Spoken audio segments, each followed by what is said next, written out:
On a warm, sunlit afternoon, the picturesque Oakwood Park was bustling with families enjoying a leisurely day. The park, dotted with magnificent oak trees, was a haven for children laughing and playing on the jungle gym, swings, and slides. Among the many families was the Wilson family, who had chosen this perfect day for a weekend outing. 7-year-old Emily, a little girl with golden curls, was giggling with delight as she played hide-and-seek with her older brother Tom. The two siblings had a strong bond, their laughter echoing through the park as they chased each other among the trees.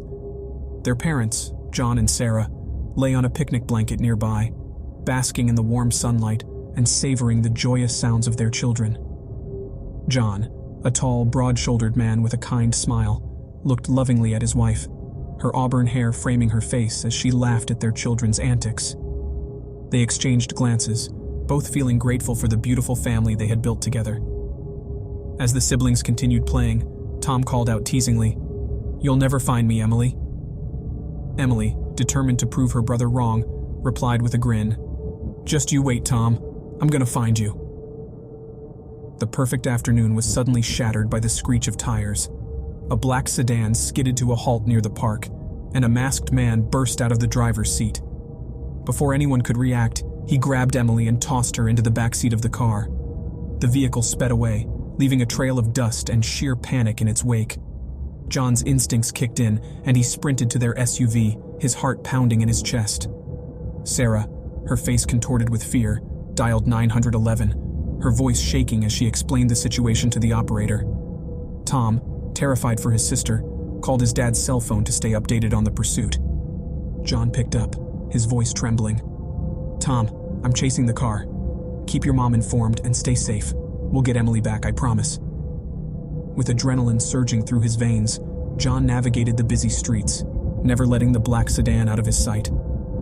His heart raced as the car weaved through traffic, but he was determined to keep up.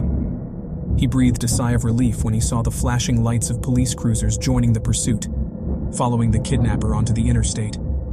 The chase intensified as the kidnapper floored the gas pedal. John struggled to keep up, his SUV's engine roaring in protest.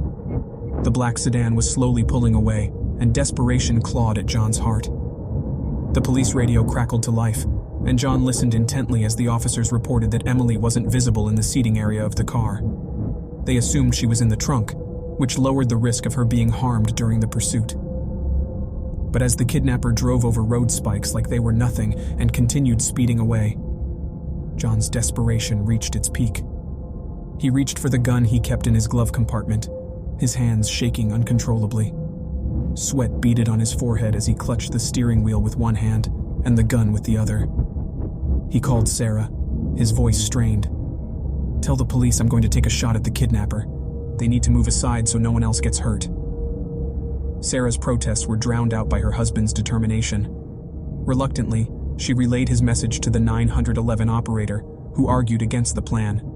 But as Sarah repeated her husband's resolve, the operator finally conceded. The police cruiser slowed down, creating a safe distance from the kidnapper's car. John's heart pounded in his chest as he steadied his aim, the gun trembling in his grip. He took a deep breath and fired, watching the bullet pierce the rear window of the sedan.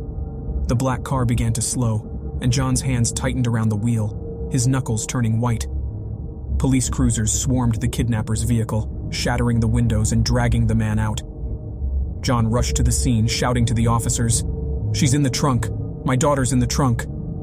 His heart in his throat, John watched as the officers opened the trunk, only to find it empty.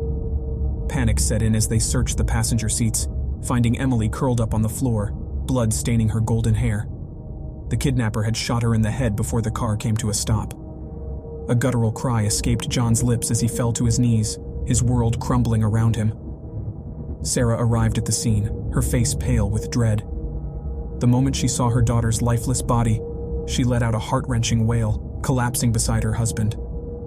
The Wilson family was plunged into a bottomless pit of grief, their once perfect world irrevocably shattered. Tom, who had stood strong for his parents throughout the ordeal, finally broke down, his tears flowing freely as he mourned the loss of his beloved sister. As the sun dipped below the horizon, casting a somber glow over the park where they had spent their final moments together, The Wilson family clung to each other in despair. The laughter and joy that had once filled their lives had been stolen, leaving only the unbearable weight of loss and regret. When you subscribe, be sure to click the notification bell. Click here for more true scary stories.